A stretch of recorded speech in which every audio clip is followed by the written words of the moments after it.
Bonsoir à tous.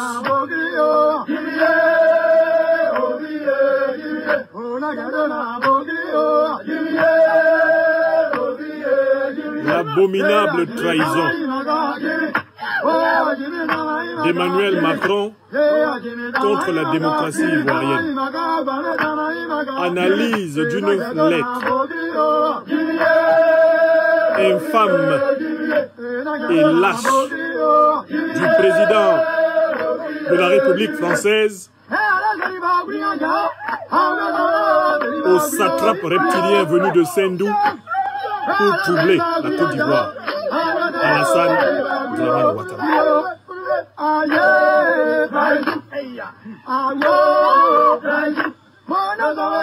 Bonsoir à chacun, bonsoir à chacune d'entre vous.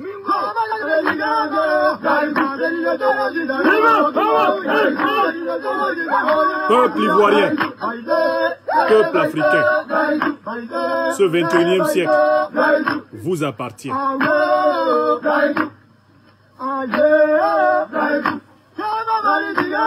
Le 21e siècle sera le siècle de l'émancipation de l'Afrique ou ne sera pas.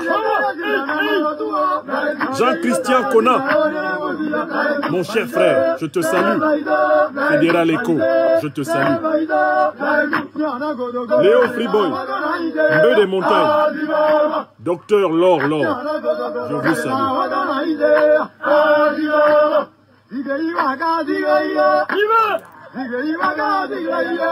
J'ai appris que vous aimez le symbole de la puissance des peuples africains. Le taux de Ptahotep, le grand vizir d'Égypte, le marteau du pouvoir populaire. J'ai appris que vous aimez le roi. Vous aimez qu'il soit là. Le symbole de la puissance du peuple. Le marteau de Papa Shango. Le marteau de Kolotiolo. Le marteau de Nyambé, d'Ilolombi. Le marteau d'Amora. Vous aimez ça.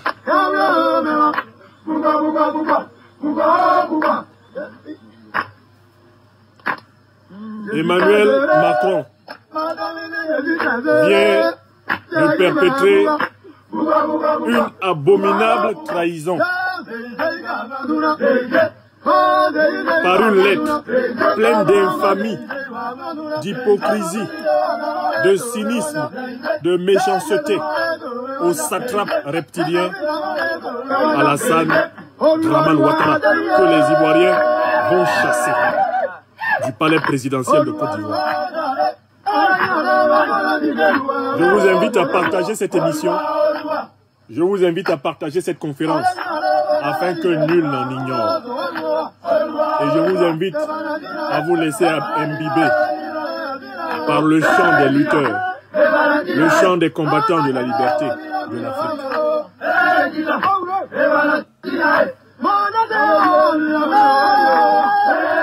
Je vous salue et je vous invite à partager cette conférence. Après le truand, nous en arrivons au parrain du truand, Emmanuel Macron, le parrain de la mafia de la France-Afrique. C'est de lui que nous parlons ce soir. Le parrain de la mafia de la France-Afrique, Emmanuel Macron. Il est le sujet du soir. Partagez, invitez les frères, peuple de Côte d'Ivoire, peuples africains en lutte. Bonsoir.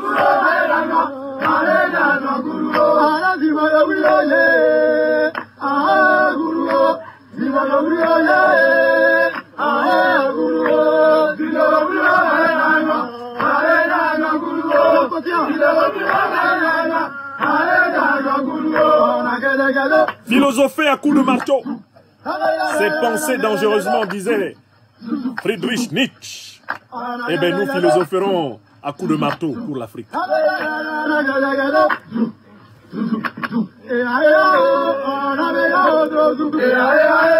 Partagez, protégez. Partagez, protégez. Partagez, protégez.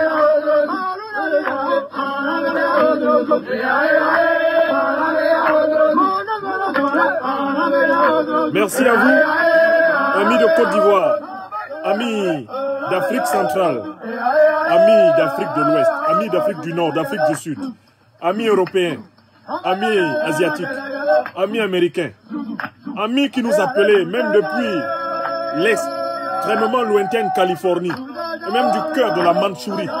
Merci.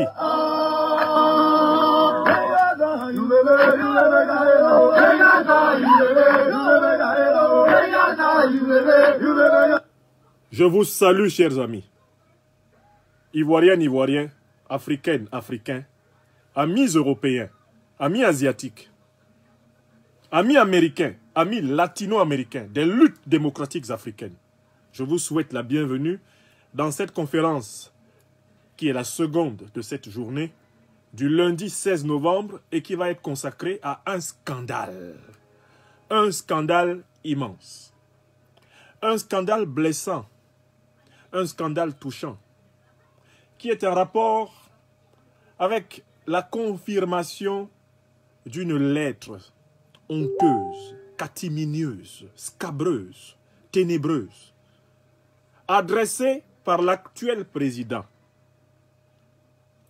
de la République française, Emmanuel Macron, à l'ancien président de la République de Côte d'Ivoire, le satrape reptilien, le despote, le tyran, le buveur de sang venu de Sendou, en Haute-Volta, pour perturber la tranquillité de la perle des lagunes, Abidjan, et du peuple ivoirien, ce grand peuple africain, Alassane Dramane Ouattara. Nous avons eu connaissance, vous le savez très bien, depuis hier de cette lettre. Et hier déjà, dans notre conférence consacrée au truand, le Drian, que nous avons actualisé, téléchargé dans le cerveau des Africains, comme étant le plus grand fauteur de guerre de la France contemporaine et du monde francophone, l'un des plus grands vendeurs d'armes de guerre, que nous avons présenté comme le fondateur du laboratoire d'où est sorti le coronavirus, qui tue des millions d'hommes sur la terre. Lors de cette conférence consacrée au truand, le Drian, qui s'est permis de cracher sur la constitution de la République de Côte d'Ivoire, en son article 55 qui dit « Le président de la République est élu pour un mandat de 5 ans. Il n'est rééligible qu'une fois. » Cet individu qui s'est permis de cracher sur la loi fondamentale du peuple ivoirien, comme il l'a fait en Guinée-Conakry, comme il l'a fait au Mali, comme il l'a fait au Cameroun, comme il l'a fait au Togo, comme il le fait partout pour assurer les parts capitalistiques énormissimes des multinationales françaises et de leurs complices, de l'élite corrompue de la République française. Lorsque nous parlions de M. le Truand, pardon, M. le Drian, hier, nous avions déjà évoqué ce courrier qui faisait couler déjà beaucoup d'encre et de salive. Sans oublier qu'il était au cœur de beaucoup de supputations depuis hier. Aujourd'hui, nous avons reçu la totalité du courrier. Et ce courrier, nous sommes aujourd'hui le 16 novembre 2020. Ce courrier qui est daté du 11 novembre 2020 n'a pas fait l'objet d'un démenti du palais de l'Élysée, le palais de la présidence de la République française. Il n'a pas fait l'objet d'un démenti de l'hôtel Matignon, qui est le siège du gouvernement français, du chef du gouvernement français. Il n'a pas fait l'objet d'un démenti du Quai d'Orsay, qui est le siège du ministre français des Affaires étrangères. Ainsi, ce courrier, cette lettre-là, qui s'est retrouvée dans les réseaux sociaux, qui s'est retrouvée dans la presse, qui s'est retrouvée commentée par pratiquement tous les grands organes de presse, maintenant de France et d'Afrique, cette lettre s'avère authentique. Avant d'entrer dans une analyse de cette lettre, pour en montrer les limites, voici le programme des matières de cette conférence que je vous invite, côté Facebook et YouTube, à protéger par vos nombreux émoticônes. Car vous le savez, lorsque Sisikou Franklin Nyamsi Wa Cameroun, fils de l'Afrique, prend la parole, les diablotins sur toutes les colonnes reçoivent des trombes d'eau bénite qui les forcent à se contorsionner et à tenter d'ébranler leur machine pour nous couper la parole. Car notre parole, par la grâce du Très-Haut et par l'amour que vous nous donnez, libère. Soyez actifs côté Facebook si vous ne voulez pas être privé de notre propos trop tôt. De même, côté YouTube. Premièrement, je vais donner lecture du courrier. Parce que certains pourraient ne pas l'avoir lu parmi mes auditeurs et mes téléspectateurs.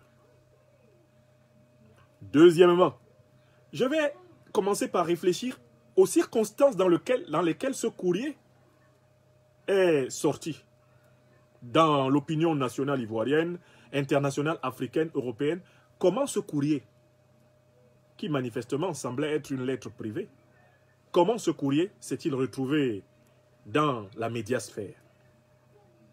Ce sera le premier moment de notre réflexion. Ensuite, je vais m'intéresser aux détails de ce courrier. Et j'ai relevé dans ce courrier 10 points sur lesquels va porter mon analyse. Ce sera une analyse en 10 points. Voilà le programme de cette conférence. Si ce programme vous agrée, invitez tous ceux que vous aimez à participer à cette conférence. Car cette conférence est décisive pour faire prendre conscience que la défaite d'Alassane Dramane Ouattara sera l'une des plus grandes défaites de la France-Afrique. Et que la chute d'Alassane Dramane Ouattara en Côte d'Ivoire est d'une très grande signification pour toute l'Afrique francophone. Car en luttant pour récupérer le droit du peuple ivoirien et des peuples africains de désigner leurs propres élus, leurs propres dirigeants, nous ne sommes ni plus ni moins que dans la bataille de la véritable décolonisation. Je recommence. La lutte pour la démocratie en Afrique n'est rien d'autre, ipso facto, in fine. C'est-à-dire que, quelle que soit la manière dont tu prends la lutte pour la démocratie en Afrique, elle est en même temps la lutte pour l'autonomie politique des peuples africains. Le virage qui fut mal négocié entre 1950 et 1960 par nos prédécesseurs, nos parents, qui étaient à la tête des États africains, ce virage, il nous pend au nez. Et notre génération humaine africaine a le devoir de parachever la décolonisation. Car la décolonisation, comme le disait si bien le président élu du Cameroun, Maurice Kamto, aujourd'hui encerclé par les forces barbares de la France-Afrique du Cameroun, la décolonisation formelle, c'est-à-dire la décolonisation de bouche, elle a eu lieu. Mais la décolonisation structurelle n'a pas encore eu lieu. La bataille là, qui se mène à Abidjan, qui se mène à Yaoundé, qui se mène à Lomé, la bataille qui se mène à Conakry, la bataille qui se mène à N'Djamena, qui se mène à Libreville, qui se mène à Brazzaville, partout où les peuples africains sont privés de démocratie, c'est en même temps, en réalité, la bataille pour passer de la décolonisation de bouche à la décolonisation réelle, de la décolonisation formelle à la décolonisation structurelle, c'est-à-dire économique, c'est-à-dire sociale, c'est-à-dire culturelle, c'est-à-dire politique, c'est-à-dire géopolitique. Tout cela se joue là. Quand vous luttez pour la démocratie, vous luttez pour l'autonomie du pays, c'est-à-dire le droit des populations de disposer d'elles-mêmes, de sortir de l'esclavage feutré, de l'esclavage déguisé des temps modernes, instauré dans les années 60 sous le nom de proclamation d'indépendance. Ce que Alpha Blondy, qui se cache énormément maintenant derrière le truand Ouattara, a appelé dans l'une de ses chansons, quand il avait encore son cerveau en place, les indépendances sous haute surveillance. Ce que Tikenja Fakoli, qui se cache maintenant derrière le truand Ouattara, et qui ne parle plus, depuis que celui qui est supposé être né d'une femme d'Odiéné, comme lui il est originaire d'Odiéné, est en train de massacrer les Ivoiriens. Tikenja Fakoli, qui avait une grande bouche pour parler de Blaise Compaoré, une grande bouche pour parler d'Alpha Condé, et il est devenu maintenant une bouche invisible pour parler d'Alassane Dramane Ouattara. Alors que le même Tikenja a déchargé les pires critiques contre les troisièmes mandats en Afrique et contre les présidents en vie. Pourtant, il avait bien dit, ils ont partagé le monde, plus rien ne m'étonne. Vous connaissez sa chanson, l'une des plus belles. Ils ont partagé le monde, plus rien ne m'étonne, plus rien ne m'étonne, plus rien ne m'étonne. Il l'a chanté, Tikenja. Maintenant, il se cache à Bamako. Il ne parle plus de la Côte d'Ivoire. Ouattara a tué plus de 200 Ivoiriens. Tikenja se tait.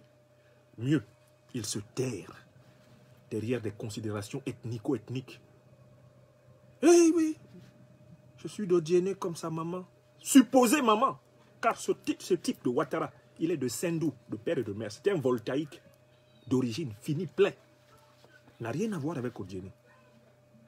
Il ne faut pas confondre la deuxième femme de son père et puis sa mère. Ce n'est pas la même chose. Son père, voltaïque, a épousé plusieurs femmes, dont une femme d'Odiéné. Pour se fabriquer un mythe ivoirien, il s'est souché à Odiéné, mais les Odiénékas ne le connaissent pas.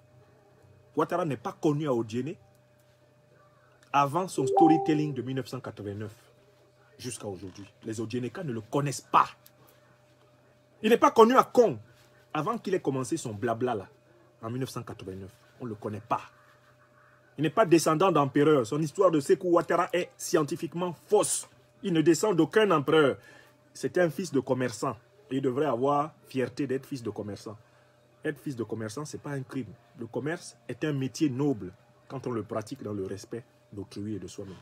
Il n'y a rien de mal dans le commerce. Au contraire, Adam Smith disait que le commerce contribue à la paix des nations. Quand il est bien pratiqué. Ouattara a honte d'être fils de paysan et de commerçant. Moi, je suis fils d'ouvrier et de paysan. J'en suis fier. Comme on dit à Abidjan, Wallahi billahi ta'ala. Je suis fier. Mon papa, ouvrier, paysan. Je le répéterai chaque fois qu'on le demandera. Mon papa n'a pas eu le bac. Il n'a pas eu le bac. Mon papa a eu le certificat d'études primaires élémentaires. C'est ça son niveau. Et il a accompli sa vie. Ouattara a honte.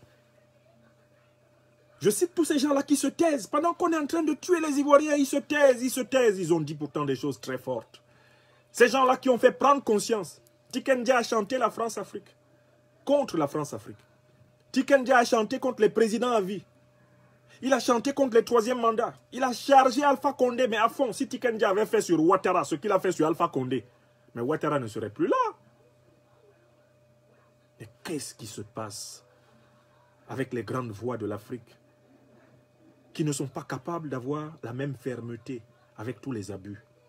Pourquoi ils ne peuvent pas se comporter comme moi je me comporte au Cameroun? Biya est un dictateur, matin, midi et soir. J'ai rédigé un livre entier de pratiquement 350 pages contre sa dictature. J'ai écrit des centaines d'articles depuis mes 21 ans contre la dictature de mon pays natal. Contrairement à ce que certains pensent là. J'ai infiniment plus écrit et produit sur le Cameroun que sur la Côte d'Ivoire. Mais comme on me connaît davantage par mes productions sur la Côte d'Ivoire, certains pensent que j'ai commencé à analyser et à m'engager en politique avec la Côte d'Ivoire. Vous ne me connaissez pas.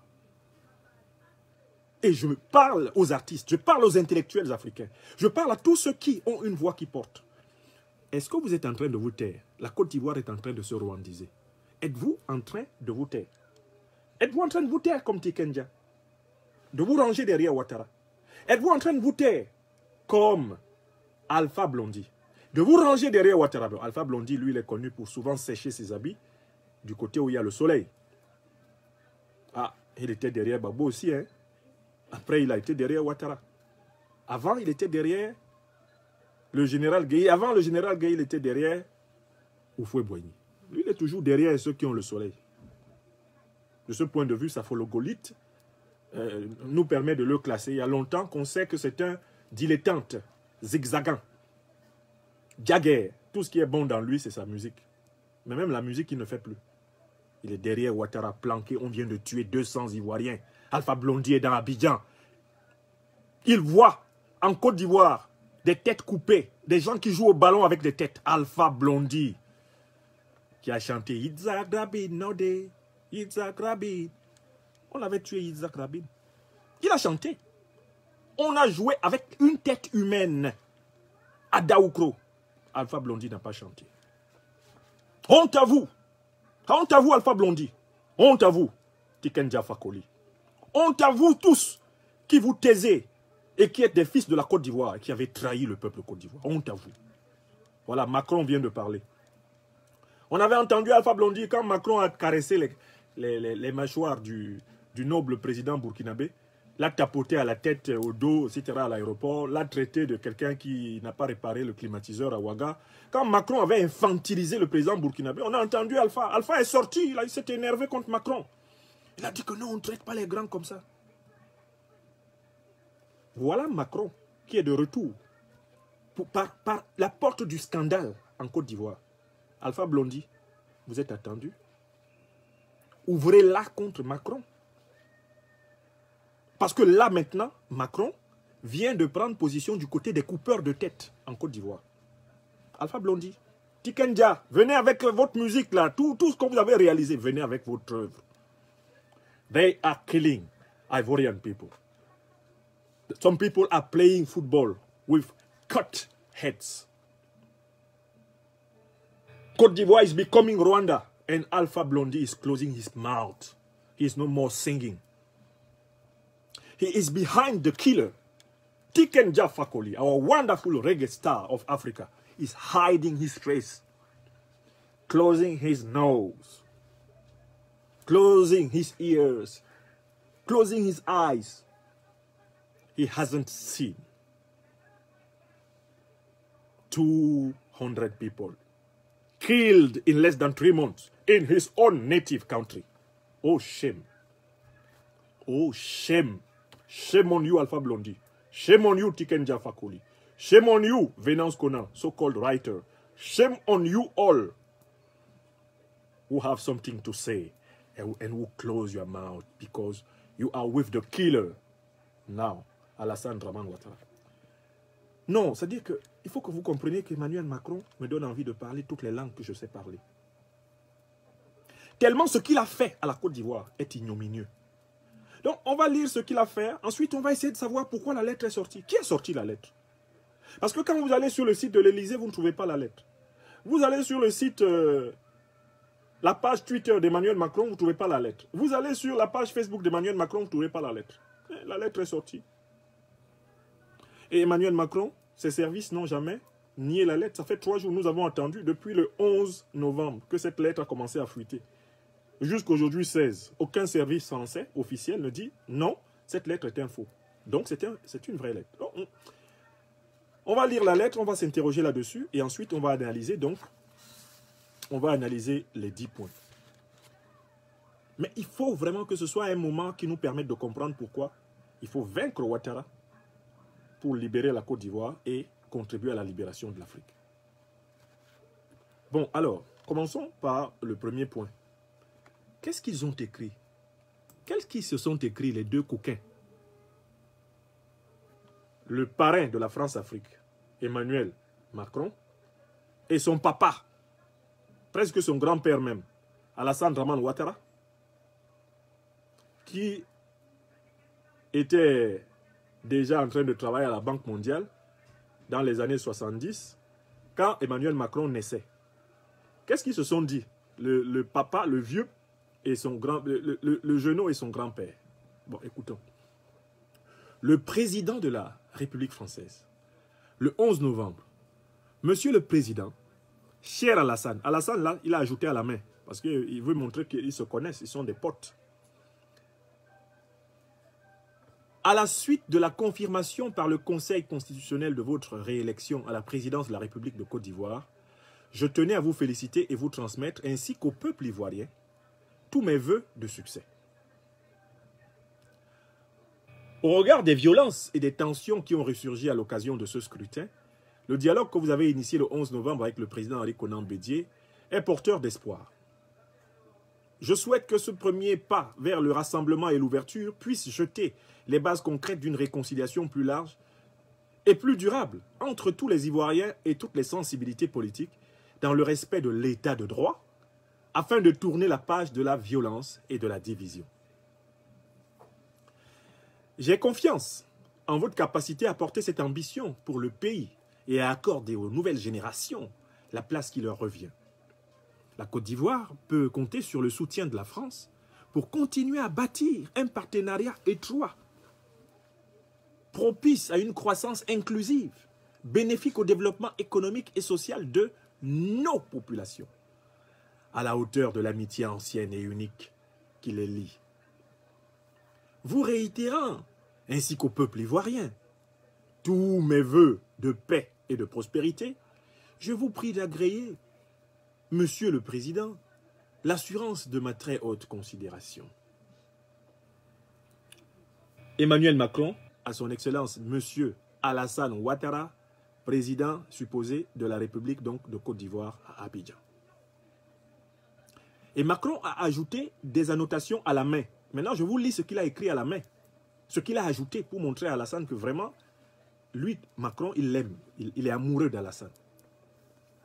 Avec toute mon amitié, merci pour l'échange plein d'espoir que nous avons eu dès le dimanche de ta réélection.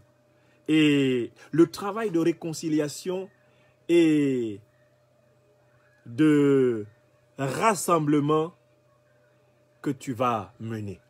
Le travail de réconciliation et de rassemblement que tu vas mener. Ou de renouvellement que tu vas mener. Il y a une hésitation entre renouvellement et rassemblement. Je crois que c'est surtout réconciliation et renouvellement que tu vas mener.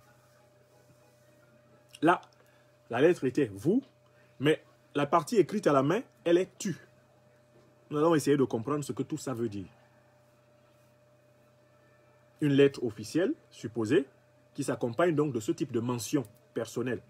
Bon, je vous ai donné lecture de la lettre. Maintenant, avant d'entrer dans l'analyse du contenu de la lettre a un contenu que nous analysons en 10 points. Avant d'entrer dans le contenu de la lettre, je vous invite déjà à affronter la première question clé de cette conférence.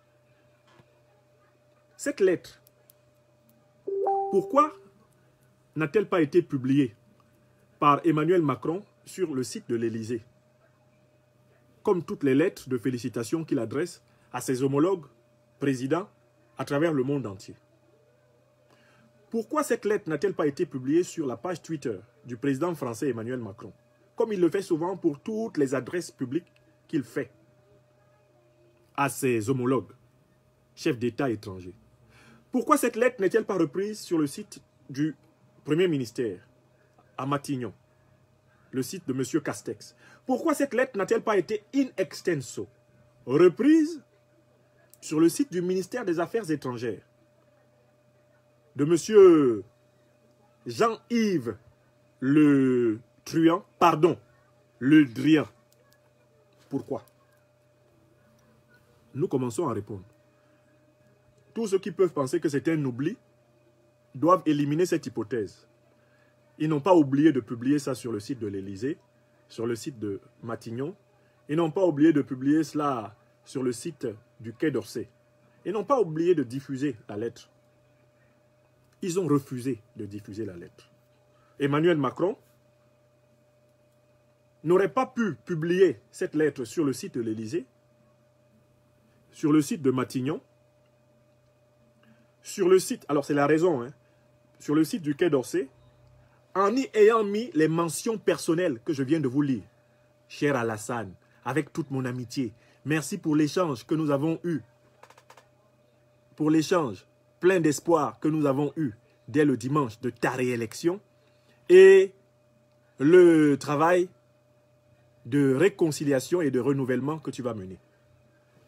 Une fois qu'Emmanuel Macron sait pertinemment lui-même qu'il a écrit à la main, il a ajouté des bonimenteries, il a ajouté des flatteries, il a ajouté des ornements personnels, Emmanuel Macron ne pouvait pas, en tant que président de la République, publier ce courrier. Parce qu'en tant que président de la République, publier ce courrier est une faute. C'est une faute protocolaire. On ne s'adresse pas à un chef d'État étranger en utilisant dans le même texte, d'une part, le vouvoiement qui est la règle dans les lettres officielles, et de l'autre, le tutoiement qui, quant à lui, renvoie à la camaraderie, à l'amitié personnelle. Donc, dès lors que, sur le courrier envoyé à Alassane Ouattara, Emmanuel Macron s'est permis d'écrire à la main, c'est que ce courrier était destiné à rester une correspondance privée entre les deux hommes. Est-ce que c'est clair pour tout le monde? Ce courrier était destiné à être une correspondance privée. Parce que si ce courrier était destiné à être une correspondance publique, Emmanuel Macron n'y aurait pas ajouté d'annotation à la main. On peut même supposer que le courrier n'a pas été écrit par le secrétariat classique d'Emmanuel Macron. Il a dû être écrit directement par son cabinet le plus proche. Et ça a été envoyé à Alassane Ouattara directement, probablement même dans son email, même pas l'email de la présidence, mais son email personnel, puisqu'ils ont des contacts personnels. Peut-être même que ça lui a été envoyé dans son téléphone portable, sous forme de mail scanné. Donc, en fait, Emmanuel Macron a fait envoyer cette lettre à Alassane Ouattara par la voie privée. Cette lettre est manifestement une correspondance privée d'Emmanuel Macron, président de la République française, à celui qu'il considère comme le président de la Côte d'Ivoire, l'usurpateur, le satrape reptilien Alassane Ouattara. Est-ce que c'est clair pour tout le monde? Dès lors, c'est un scandale. Dès lors, c'est un scandale. Le président de la République française, c'est-à-dire Emmanuel Macron, qui est supposé s'exprimer au nom du peuple français, écrit des lettres engageant l'honneur du peuple français. Il écrit des lettres de félicitations à des chefs d'État étrangers sans vouloir informer le peuple français. Il s'agit d'un acte de trahison. C'est une trahison envers les citoyens de la République française que nous sommes. Emmanuel Macron ne respecte pas le peuple français. D'abord en général, et on verra qu'il ne respecte surtout pas les franco-africains que nous sommes. Ça, c'est le premier point. Quand on analyse le problème du point de vue d'Emmanuel Macron, ce qu'on voit, c'est la volonté de cacher ses relations incestueuses avec les satrapes reptiliens africains.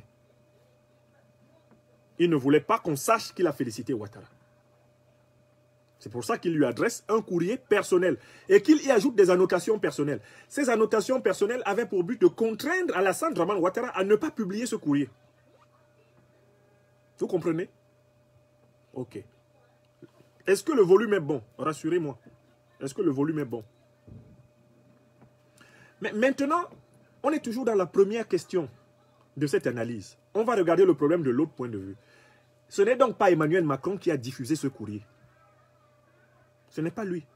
Il n'avait pas intérêt à le diffuser parce que le courrier trahit le mépris d'Emmanuel Macron pour le protocole d'État de la République française et le mépris d'Emmanuel Macron pour le peuple français. Voilà pourquoi nous, citoyens français, allons sanctionner Macron à la prochaine élection présidentielle. Nous appelons d'ores et déjà tous les franco-africains à voter qui ils veulent, mais pas Macron. Je recommence. Parce qu'au fur et à mesure que j'analyse, je vous donne les conséquences. Ce monsieur, il se fout de nous. Macron a bénéficié du vote franco-africain, en bonne partie. Il a même bénéficié du fait que, lors du deuxième tour, lui qui n'avait à peine que environ 22 ou 23% de l'électorat, il a bénéficié du fait que, au second tour, les voix se sont reportées sur lui pour éviter que le Front National ne prenne le pouvoir en France. Il a bénéficié de cela. Donc, les votes des Français, de tous bords politiques, qui ne sont pas de l'extrême droite, se sont massivement reportés sur lui. C'est la grande escroquerie qu'il y a à l'élection présidentielle française depuis 2002.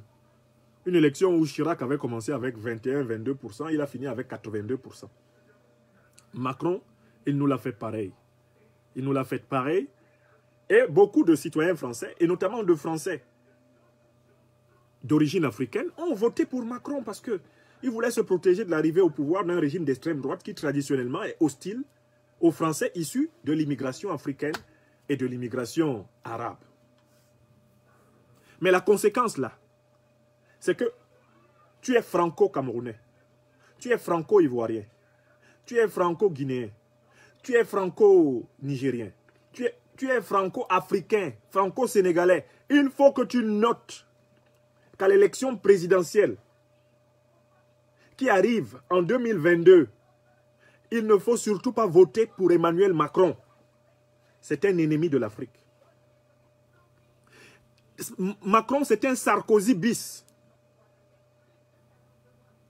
Macron commence une carrière de grand assassin d'Africains. Il est associé à ceux qui assassinent les Africains. Si tu aimes l'Afrique, si tu aimes ton pays natal, si tu aimes les peuples d'où nous venons, toi qui es franco-africain, note dans ton agenda tout sauf Macron à l'élection présidentielle 2022. Tout sauf Macron. Note déjà ça. Je n'ai pas le pouvoir de te dire qui d'autre voter. Mais si tu as un esprit de conséquence, le bulletin de vote Macron, ni au premier ni au deuxième tour, il faut que nous le sanctionnions, que nous le montrions que nous sommes une force politique en France. Oui. Nous, les citoyens français d'origine africaine. Ça, c'est un.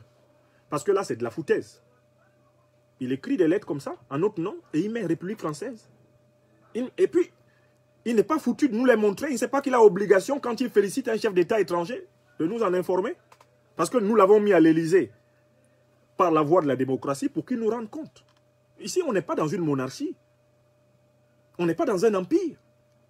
Emmanuel Macron ne peut pas s'adresser à des chefs d'État étrangers au nom du peuple français, dans le cadre de ce genre d'événements protocolaires comme de soi-disant élections, et cacher cela aux Français. Mais c'est un scandale immense.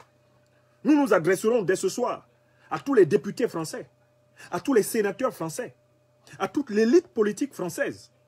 Nous nous adresserons à l'élite politique européenne pour leur montrer ce scandale. Partager cette conférence pour qu'ils voient quel type de chef d'État a atterri à l'Élysée en 2017. Un chef d'État rompu aux pratiques mafieuses de la France-Afrique. Un nouveau parrain de la France-Afrique, Emmanuel Macron. Un jeune qui a des manières de vieux grigou, de vieux satrape, de vieux mafieux. Un jeune corrompu, mais jusqu'aux os, jusqu'à la moelle des os, par des pratiques d'un autre âge. Et qui marche la main dans la main, justement, avec des truands comme le Drian. Oui. C'est ce qu'il est. Ce n'est pas une insulte, c'est une description. S'il n'est pas d'accord, rendez-vous au tribunal, je vais démontrer. Bon, écoutez, maintenant on va changer de côté pour regarder qui a diffusé la lettre. Parce que dans tout ça, je n'ai toujours pas répondu. Hein. Est-ce que j'ai dit qui a diffusé la lettre? Je n'ai pas dit. Qui a diffusé la lettre? Ce n'est pas Emmanuel Macron, il n'a pas intérêt. Macron n'a pas intérêt. Voilà déjà qu'il vient de perdre tout l'électorat africain. On va le sanctionner. Il n'aura pas nos voix. Il va se démerder. Macron. Qui a divulgué la lettre? Parce que Emmanuel Macron a envoyé la lettre à qui? Emmanuel Macron a envoyé la lettre à Alassane Dramane Ouattara. C'est vrai, non? Ou bien c'est faux? Il a envoyé la lettre à Alassane Dramane Ouattara. C'est-à-dire qu'il y a deux protagonistes de la lettre. Macron, Ouattara. Comme ce n'est pas Macron qui a diffusé la lettre, c'est qui? Eh bien, nous allons pouvoir répondre tranquillement. C'est Alassane Dramane Ouattara. C'est Alassane Dramane Ouattara qui a diffusé la lettre. Maintenant, nous allons essayer de chercher les motifs qui l'ont amené à le faire, puisque c'est lui. Alassane Ouattara a diffusé la lettre parce qu'il est frustré du fait qu'Emmanuel Macron, qui l'a félicité aussi chaleureusement en privé, ne fasse même pas un petit tweet sur Twitter pour dire un peu de ce qu'il a dit dans cette lettre privée. Et que toute l'Afrique est en train de se moquer de lui. Ouattara, tu es le plus grand serviteur de la France-Afrique. Alassane, tu es vraiment bête. Voilà Macron, tu prétends avoir été réélu, il n'y a même pas un tweet. Quand tu avais dit que tu te retirais, que tu laissais le pouvoir à une nouvelle génération, Ouattara Alassane, Macron est sorti, il a dit qu'il te félicitait, tu es un homme d'État, il t'a donné toutes les fleurs. Mais voilà, tu dis que tu es réélu pour un 3e mandat, tu dis, mais Emmanuel Macron, c'est mon ami, hein? Oui, faites-moi confiance, hein? Emmanuel, je l'appelle quand je veux, hein? D'ailleurs, Dominique, passe-moi mon téléphone, je vais l'appeler Emmanuel. Là. Et quand je lui donne des conseils, il m'écoute, hein? Il m'écoute, Emmanuel, hein? On dit, mais Alassane, toi qui se vantes comme ça, tu te vantes tout le temps, Ado puissance, Amainde, puissance, Ado puissance, Amainde, mais ton patron, le parrain de la France-Afrique, Macron, il n'a même pas le courage d'écrire un petit tweeton. Puisqu'on dit souvent un tweet. Non, nous allons dire un tweeton. Pour te féliciter. Donc Alassane était frustré. Très frustré. Il a compté les jours. Il dit, Macron m'a écrit le 11 novembre. Il me félicite. Il m'a même flatté. Il m'a écrit des mots doux sur la lettre. Donc j'attends un tweet. Il a dû écrire à Emmanuel Macron. Mais Emmanuel, ça serait intéressant quand même que tu dises un petit mot public pour me féliciter parce que je suis la risée de tout le monde. Même ma femme, Dominique, elle se moque de moi en disant « Mais Alassane, tu vois, finalement, je crois que j'ai eu raison. Hein. C'est bien fait. Hein. Quand tu es allé à l'Élysée, l'autre jour, le 4 septembre, et que je voulais entrer, et qu'on a dit que je n'entrais pas, Alassane, tu aurais dû refuser. Tu as vu comment Macron te traite? Il te flatte en secret, et puis publiquement, il ne te félicite pas. Et tout le monde se moque de toi. Ben, Guillaume Soro se moque de toi, Henri Konan Bédier, tout le monde. On dit que tu n'es pas le président constitutionnellement élu parce que personne de véritable ne te reconnaît. T'as vu comment il te traite, Macron? Mais c'est bien fait pour ta gueule. Hein? Mais Alassane, je t'avais prévenu. Hein? Donc, Alassane, il en a une situation où sa propre femme se moque de lui. Que, toi, tu es allé le 4 septembre voir ce monsieur-là et depuis là, on est déjà arrivé. Le 15 septembre, ce monsieur ne t'a toujours même pas adressé un mot public. Il n'a même pas dit un mot public. Quand même, il faut féliciter Le Drian. Le Drian a été courageux. Il a quand même dit, le Premier ministre Amadou Gon est mort. On sait pourquoi Alassane, donc acte. Il a été réélu. Maintenant, on lui demande de faire... Le Drian, c'est quand même... Non, Le Drian, c'est quelqu'un de sérieux. Mais Macron, Alassane Ouattara en a eu marre d'attendre le petit mot de Macron. Ce qu'il aurait voulu, ce serait seulement que Macron dise je salue le président de la République, Alassane Draman Ouattara, pour les efforts qu'il est en train de faire pour réconcilier la Côte d'Ivoire. Ouattara ne voulait même plus qu'on le félicite pour l'élection. Il voulait seulement que Macron, publiquement, le félicite pour la rencontre avec Bédier. Même ça, Macron ne fait pas. Donc, Alassane Draman Ouattara a dit, c'est gâté, c'est gâté. Cabri mort n'a pas peur de couteau. Tous les Ivoiriens sont en train de me chasser. De toutes les façons, je sens que je vais perdre le pouvoir. C'est mal parti cette fois-ci. Donc, je vais me défendre bec et ongle. Je vais publier le courrier de Macron. Je vais le mettre devant le fait accompli. Et s'il m'appelle, je vais dire, mais je crois qu'il y a eu une fuite dans mes services. Hein. Je crois que j'ai été infiltré. Hein. Mais est-ce que ça ne serait pas par hasard ce Guillaume Soro qui a réussi à infiltrer mes services pour sortir le courrier? Mais Emmanuel, il faut voir de ce côté-là. Hein. Parce que Guillaume, il est très dangereux. Hein. Il est terrible, Guillaume Soro. Hein. Non. À mon niveau, il n'y a pas de problème. Vous savez, Alassane Ouattara, c'est sa spécialité. Quand il commet un forfait, il trouve toujours un bouc émissaire. Il y a toujours un bouc émissaire. Il y a toujours un bouc émissaire. C'est ce qu'il va dire à Macron. Hein. Quand Macron va lui dire, mais Alassane, je t'ai écrit un courrier privé, je ne comprends pas comment ça se fait que ça se retrouve dans la presse. Ce n'est pas moi. J'ai été infiltré. C'est Chris Yapi. C'est Guillaume Soro. Et ils ont espionné nos ordinateurs. Mais tu te rends compte, Emmanuel? Ils ont réussi à pénétrer tout le système informatique de la présidence. Ce sont eux qui ont sorti ça. Sinon, mais non, écoutez, Emmanuel, je ne peux pas faire une chose pareille. J'ai quand même été formé aux règles de la diplomatie. Faites-moi confiance. C'est ça, hein? Mais je vous informe que c'est Ouattara qui a sorti cette affaire. Il a sorti cette affaire parce qu'il est en mal de reconnaissance. Il est en mal de reconnaissance, Alassane Draman Ouattara. L'Afrique l'a vomi. Le peuple de Côte d'Ivoire l'a vomi. La justice internationale africaine l'a vomi. L'Union européenne l'a vomi. De nombreuses voix en France se lèvent pour le vomir. Les Américains l'ont vomi. L'ont honni. L'administration Trump ne veut pas entendre parler de Ouattara. Donc Ouattara se sent seul. Trop seul. Donc il a décidé de briser son isolement en posant cet acte-là. C'est lui qui a sorti la lettre. La lettre ayant pour but de dire, pendant que vous dites que je ne suis pas président de la République, voilà Emmanuel Macron qui me félicite. Est-ce que vous êtes plus puissant que Macron pour dire le contraire de ce que Macron dit? La lettre, il l'a sortie parce qu'il veut menacer l'opposition. Pour dire, hé, la France, notre puissance coloniale et même néocoloniale, m'a déjà félicité. Faites gaffe à vous, hein, avec votre affaire de CNT. Hein. Attention, hein, Macron m'a donné le droit de vous tuer tous, s'il le faut. C'est pour ça qu'il a sorti la lettre. Et c'est assez, c'est-à-dire que la divulgation de cette lettre est suffisamment motivée maintenant. Et tous ceux qui écoutent cette conférence savent. C'est la recherche de la reconnaissance internationale.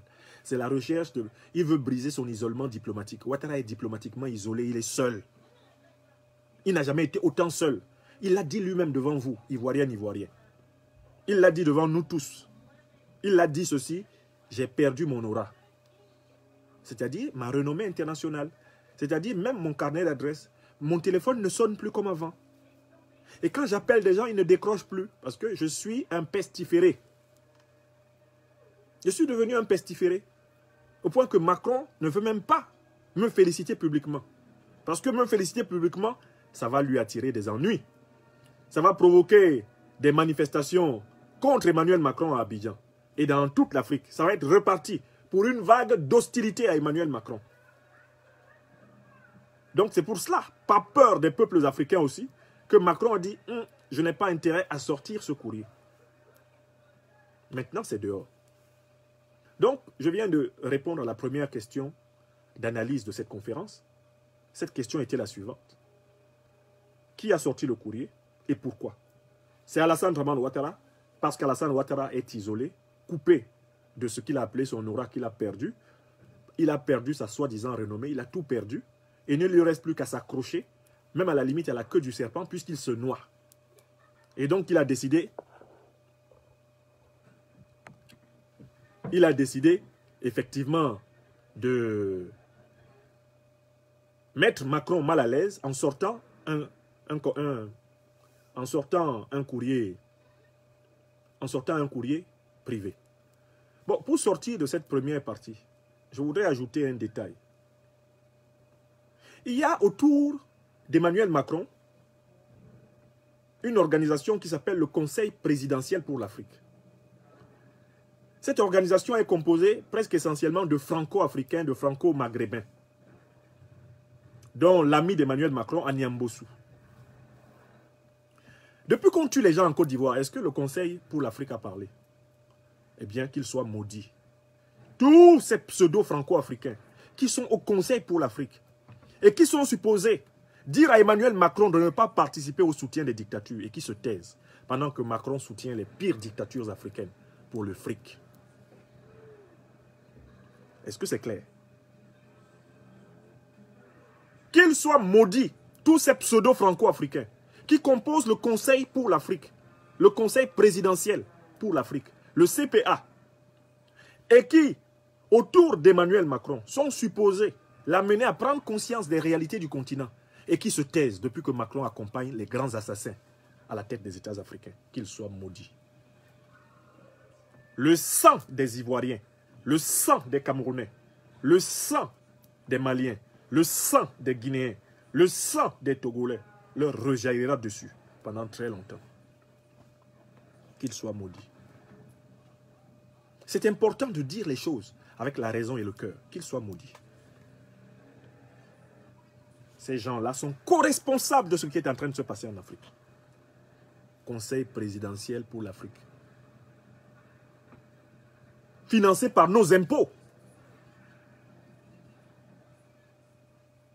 Nos impôts, nous, travailleurs de France.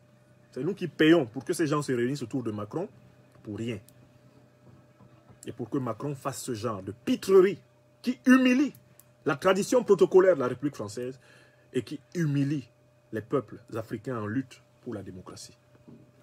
Bon, maintenant, je vais commencer l'analyse des 10 points. Ça va aller vite parce que je vous avais déjà parlé de cette lettre avant. D'abord, on nous dit que la lettre est écrite au nom de la République française. C'est l'intitulé de la lettre. Le président de la République française. Donc, il parle pour la République française. Je dis non. Cette lettre est une usurpation. Elle est opposée aux valeurs de la République française. La République française, elle est née contre 3 choses. Première chose, elle est née contre le pouvoir héréditaire. Vous notez bien. La République française, là, qui est née d'une révolution, la fameuse révolution de 1789 et toutes les luttes qui l'ont suivie, elle est née pour mettre fin au pouvoir héréditaire, c'est-à-dire au pouvoir qui se transmet par le sang, le pouvoir des rois, la monarchie.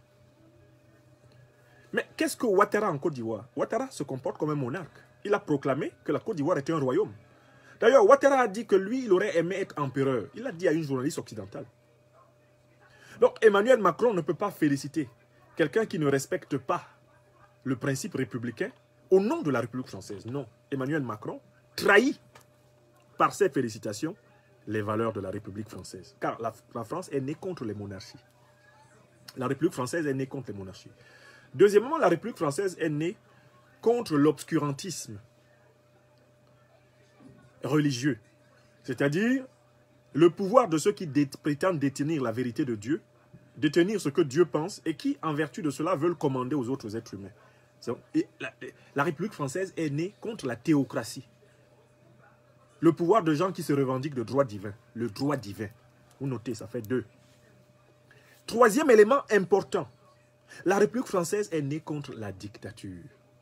Les despotes. Et voilà pourquoi les révolutionnaires ont dû affronter par la suite Napoléon. Quand Napoléon a voulu restaurer l'Empire, restaurer la monarchie et restaurer l'Empire, ils l'ont aussi affronté. Voilà les 3 valeurs sur lesquelles les peuples de France en lutte ont fondé la République française.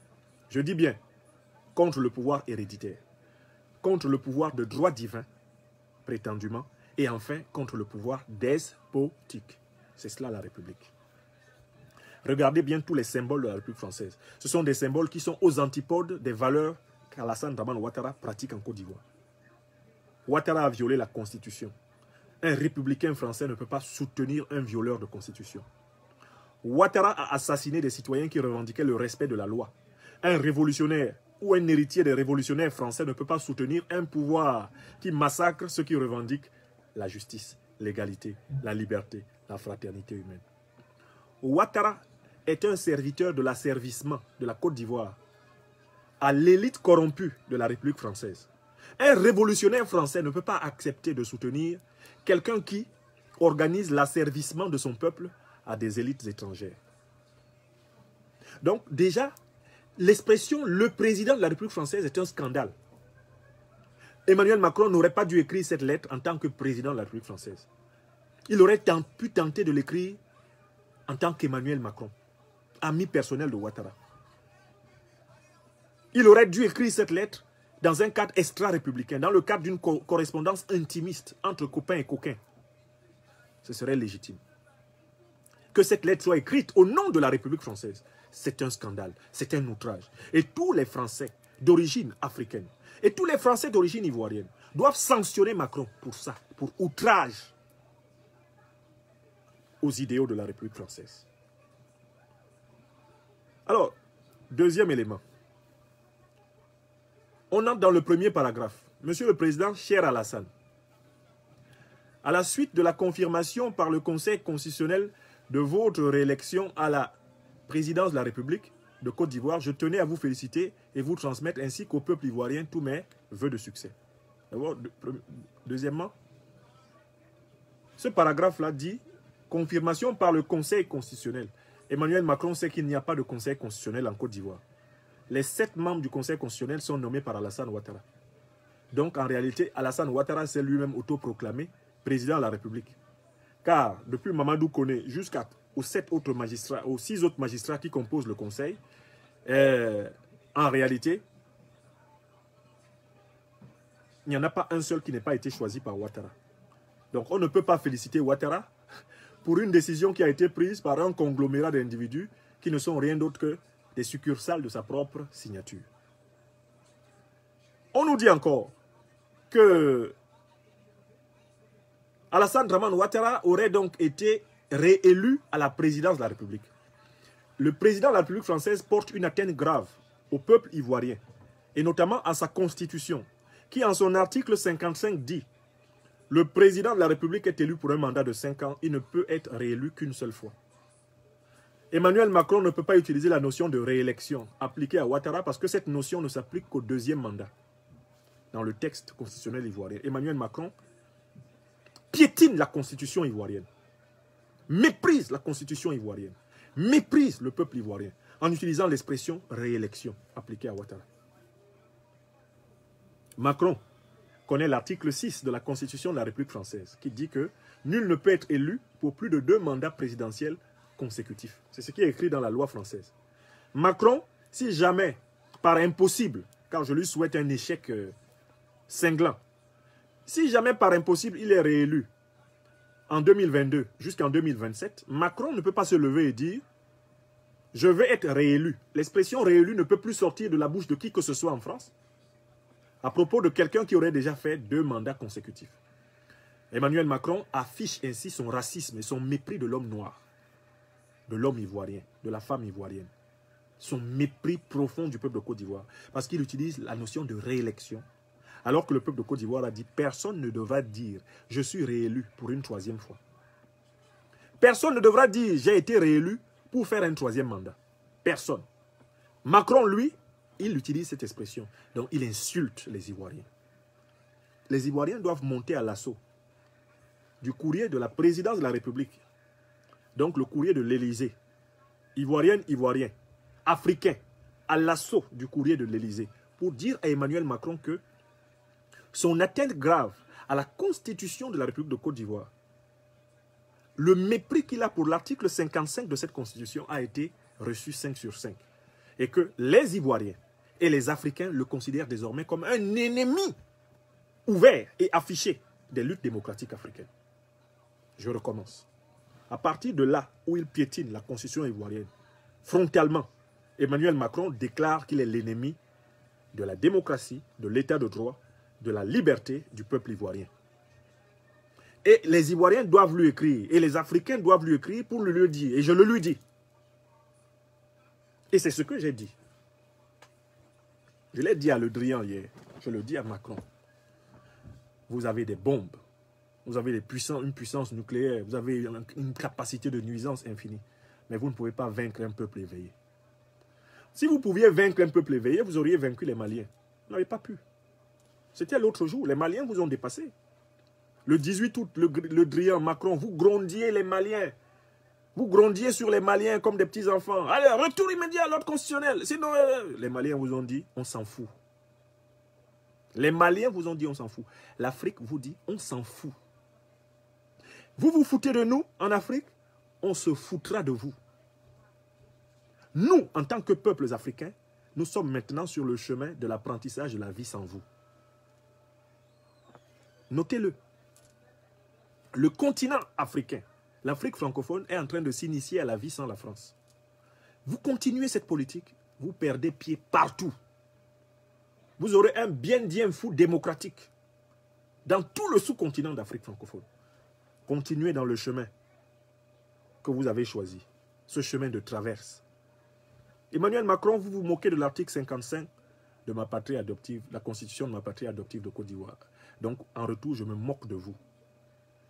Emmanuel Macron, vous piétinez l'article 183 de cette constitution qui dit que la législation qui n'a pas été changée est réputée valable au sens de l'ancienne. L'article 35 de la constitution de 2000 disait déjà « Le président de la République est élu pour un mandat de 5 ans. Il n'est rééligible qu'une fois. » C'est ce qui a été répété dans l'article 55 de la constitution de 2016. Donc vous, Emmanuel Macron, nous avons fait les mêmes études de philosophie. Moi, j'en suis agrégé, pas vous. Vous êtes parti à l'ENA. Vous avez donc fait des études de droit et des études de finance, Emmanuel Macron. Je vous mets au défi. Trouvez le plateau de télévision de votre choix. Vous vous placerez en face et moi en face. Et vous me donnerez les arguments en vertu desquels Alassane Dramane Ouattara peut se fonder sur la constitution ivoirienne pour être candidat à l'élection présidentielle et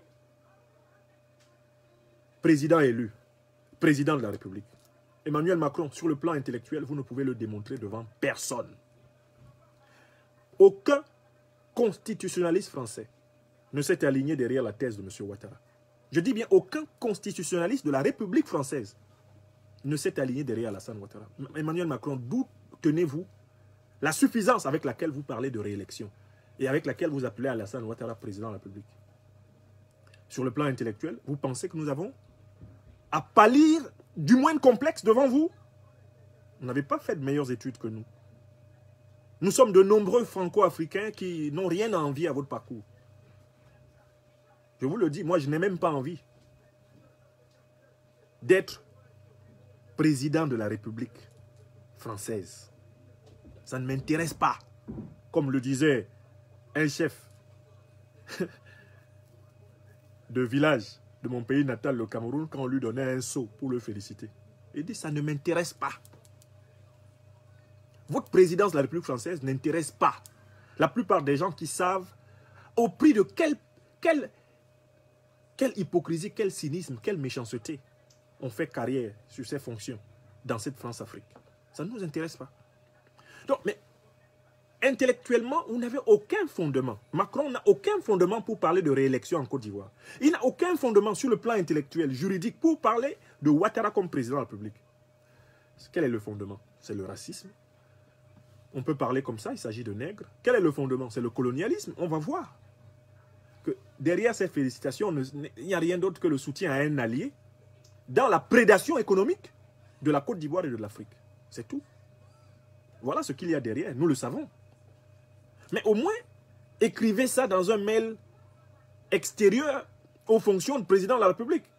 Parce qu'après tout, quand même, vous avez une obligation de cohérence intellectuelle, de probité envers les normes protocolaires de la République. Comment osez-vous l'appeler président de la République alors que vous savez que la Constitution de la Côte d'Ivoire lui interdit d'être candidat à un troisième mandat? Et si vous êtes aussi courageux, M. Macron, que vous semblez l'être, pourquoi n'avez-vous pas publié la lettre? Parce que vous saviez que ce serait la bronca. Les intellectuels africains, français, le monde entier sortirait pour dire « Mais Emmanuel Macron, c'est pas possible qu'il soutienne cet homme qui est en train de tuer plus de 200 Ivoiriens, qui découpe des têtes avec lesquelles on joue au football. Emmanuel Macron, qu'est-ce qui lui arrive? Il se plaint de Loukachenko en Biélorussie et il encourage Ouattara à Abidjan à couper des têtes, à faire jouer au ballon avec les têtes d'êtres humains, des organes d'êtres humains, à brûler des vieillards avec femmes et enfants dans la maison. Emmanuel Macron encourage quelqu'un qui fait ça, qui organise des massacres intercommunautaires pour s'imposer. C'est ça le problème. Donc, article 55, article 183, mais il y a aussi l'article 123 de la Constitution de la République de Côte d'Ivoire qu'Emmanuel Macron a piétiné.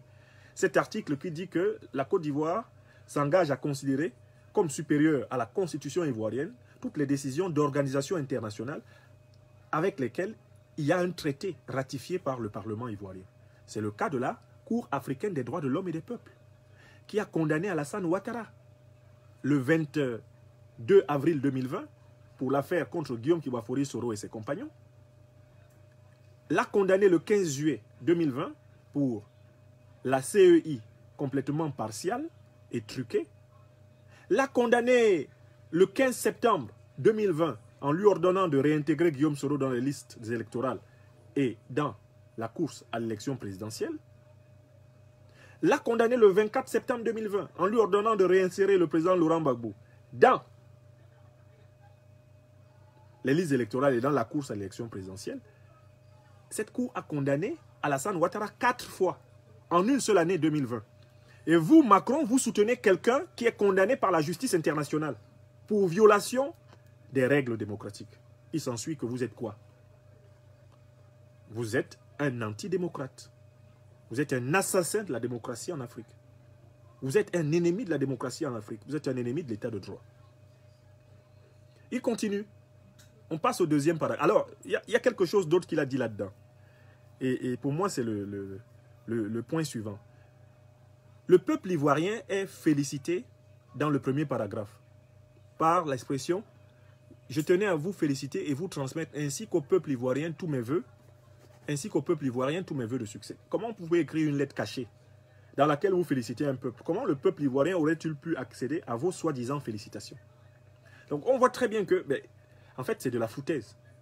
Emmanuel Macron prétend féliciter les Ivoiriens, mais le courrier de félicitations qu'il adresse au peuple ivoirien, il l'adresse en cachette à son ami Alassane Ouattara. Donc Alassane Ouattara l'a trahi. Il l'a livré à la vindicte populaire ivoirienne en disant, voilà, vous me traitez de dictateur ici, mais je suis quand même soutenu par le président français. Maintenant, débrouillez-vous. Que dites-vous, puisque le président français me soutient? Deuxième paragraphe. Au regard des violences et des tensions qui ont ressurgi à l'occasion de ce scrutin, est-ce que c'est des violences et des tensions qui ont ressurgi? Est-ce qu'il y a eu scrutin?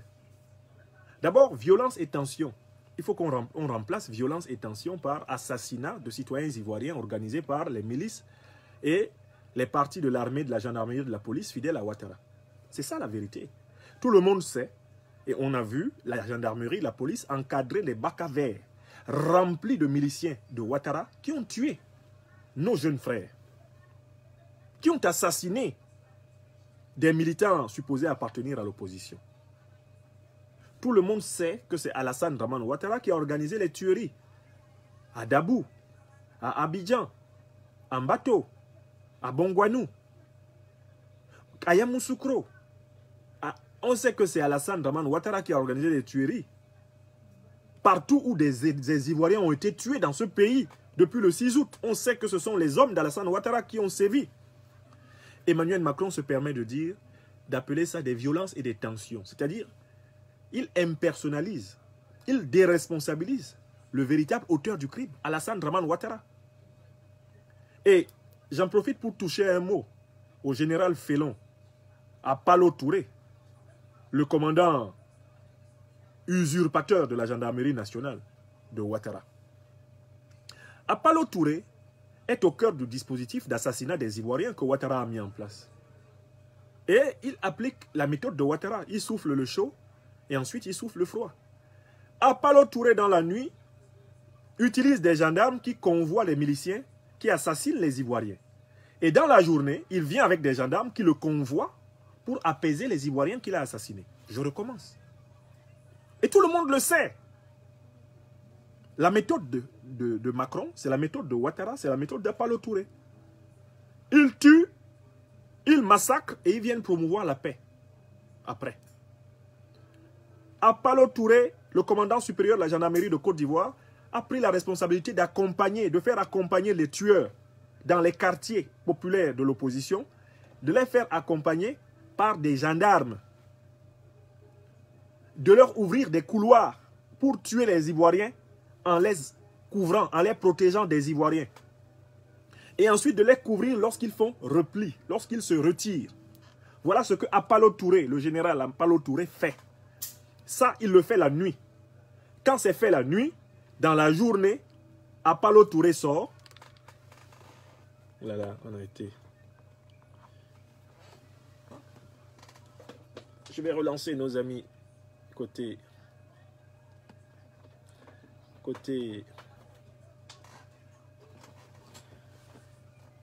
Ils ont été coupés. Excusez-moi, chers amis, je vais relancer notre machine de ce côté-ci. Je vais relancer la machine côté YouTube. Ils sont quand même plus de 3000 à être coupés. C'est trop. Voilà. Un instant, chers amis, on va reprendre le cheminement. Hop. Je rebranche tout ça.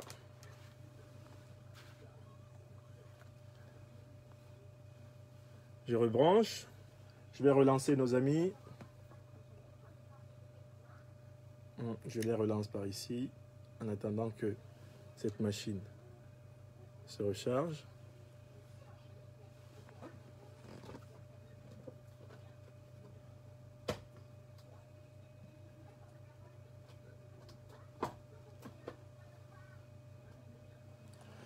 Voilà, en attendant qu'elle se recharge, je vais relancer par ici.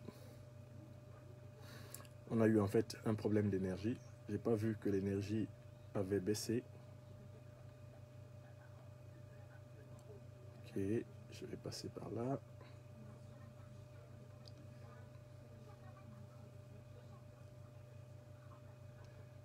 Ok. Ok, je suis. Très bien.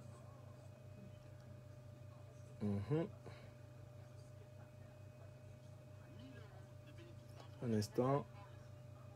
Est-ce que je vais pouvoir les relancer? Excusez-moi, chers amis.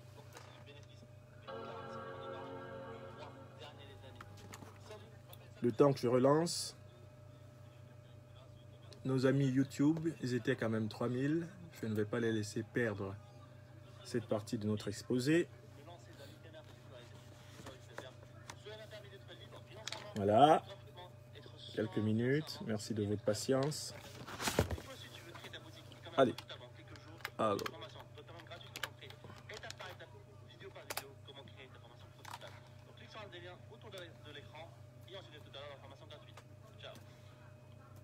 Ok. Très bien. Ça devrait aller. On y est. Alors, très bien. Ok. Je prends ça. Ok. Ok, on les relance. On les relance.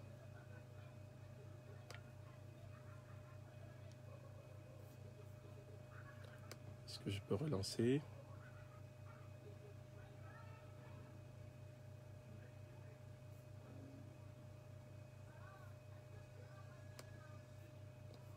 Ok. Bon, ok. Je vais donc relancer par là.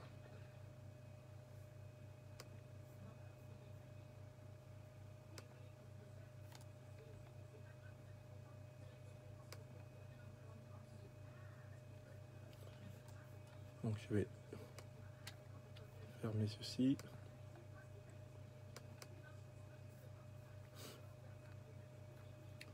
Ok. Ah oui, la bataille informatique est aussi une partie de la bataille citoyenne. Ok. Est-ce que je peux relancer ça? Bon, allez. Passer au direct.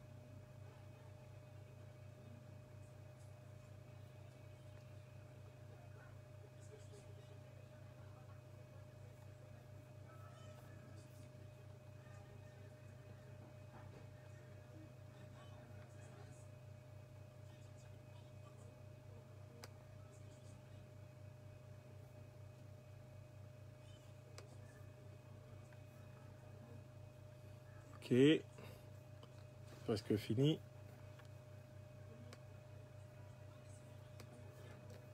Donc, qu'est-ce que je vais faire?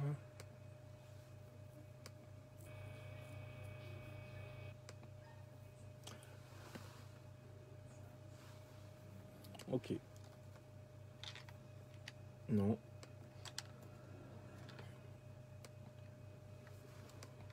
Bon, allez.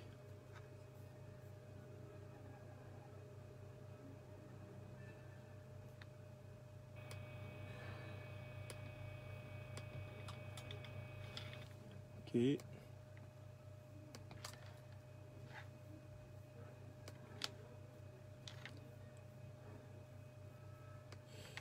Bon, alors, donc, chers amis, je pense que je vais continuer et finir la version YouTube. Puis après, je n'hésiterai pas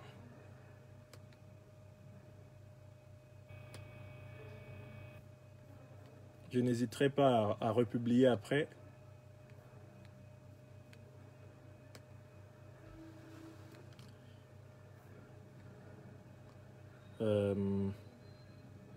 Je n'hésiterai pas à republier après. Je vais peut-être la relancer comme ça.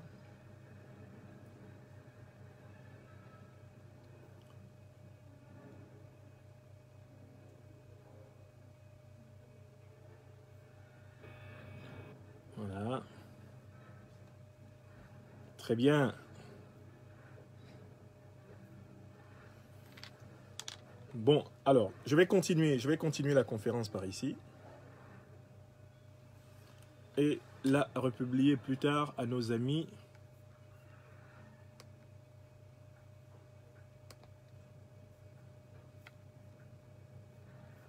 Ok.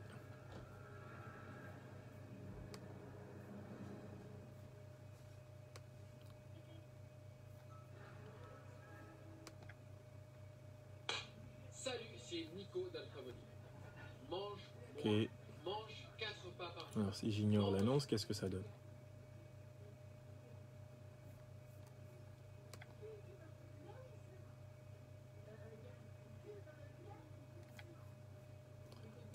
Voilà là. Belle bataille avec les machines. J'avais pas prévu. Celle-là.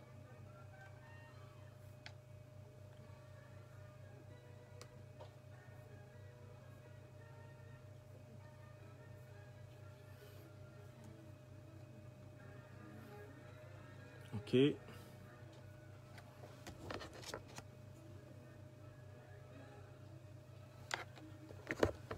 Bon, allez, on republiera le reste à nos amis côté YouTube après avoir fini. Finissons la conférence ici finissons la conférence sur Facebook et ensuite on la fera basculer sur le YouTube. Alors, j'en étais à analyser le troisième point. Emmanuel Macron qui va donc adouber un faux scrutin. Un faux scrutin, pourquoi? Parce que tous les chiffres de ce scrutin sont connus. Il y a eu largement moins de 10% de taux de participation. Il n'y a pas eu de concurrence à ce scrutin. Il n'y a pas eu de concurrence contre M. Ouattara à ce scrutin parce que M. Ouattara, qui a été boudé par le peuple ivoirien tout entier et par les candidats les plus importants de l'opposition, s'est retrouvé littéralement seul avec sa mascarade en main. Le résultat de cette élection supposée, c'est que M. Ouattara s'est autoproclamé élu avec 94% et Emmanuel Macron ne peut pas, décemment, s'afficher derrière quelqu'un qui s'octroie un score soviétique, alors précisément qu'il a d'abord, premier point, été exclu, il a commencé par exclure ses adversaires à l'élection présidentielle supposée, a commencé par exiler ses principaux rivaux politiques, a commencé par massacrer son propre peuple. Donc en fait, on comprend très bien pourquoi Emmanuel Macron ne peut écrire un tel courrier qu'en cachette. Pourquoi est-ce qu'il ne peut en réalité que cacher un tel courrier? Il ne peut que cacher un tel courrier parce qu'il sait très bien que ce courrier-là, révélé, serait pour lui en réalité la pire des hontes.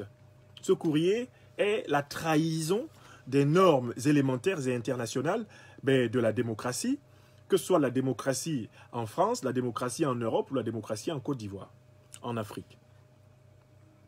Alors, l'autre raison que l'on voit dans ce courrier, que je continue à lire, il dit, le dialogue que vous avez initié le 11 novembre avec le président Henri Konan Bédié est porteur d'espoir. Je souhaite que ce premier pas vers le rassemblement et l'ouverture puisse jeter les bases concrètes d'une réconciliation plus large. Mais est-ce que c'est un dialogue qui a été ouvert le 11 novembre passé avec le président Bédié? Non, cela ne mérite pas le nom de dialogue. Le président Bédié a publié un communiqué avant d'aller à cette rencontre et il a publié un communiqué après cette rencontre. Et il a précisé qu'il n'était pas allé là-bas dialoguer, mais briser ce qu'il a appelé briser la glace et énoncer les conditions de possibilité d'un dialogue. D'ailleurs, le communiqué qui a été délivré le vendredi 13 novembre par l'opposition ivoirienne rassemblée autour du président Bédié a été très clair. Que disait ce communiqué? Il rappelait qu'il y a 9 conditions. 9 conditions de possibilité d'un quelconque dialogue politique en Côte d'Ivoire. La première condition, c'est que Ouattara reconnaisse qu'il n'y a pas eu élection le 31 octobre. Et que lui, Alassane Ouattara, ne peut pas être candidat à une élection présidentielle en Côte d'Ivoire. La deuxième condition, c'est qu'il y a une commission d'enquête internationale pour se saisir de tous ceux qui ont tué les Ivoiriens depuis le 6 août, au service de Ouattara. Qu'ils soient arrêtés, jugés et condamnés. La troisième condition, c'est que tous les prisonniers politiques de Côte d'Ivoire soient libérés. Le président Bédié a énoncé cette condition.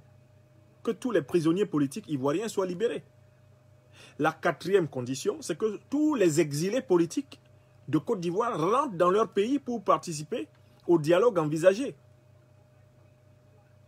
La 5e condition, c'est que les listes électorales ivoiriennes soient l'objet d'un audit consensuel pour en extirper les faux citoyens que Ouattara, comme l'a révélé Adjoumani, y a introduit.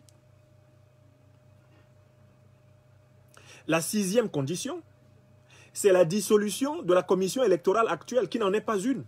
Elle n'est pas indépendante. Il s'agit d'une commission électorale inféodée, d'une commission d'escroquerie. La 7e condition, c'est la dissolution du pseudo-conseil constitutionnel. Le président Bédié l'a énoncé au nom de toute l'opposition.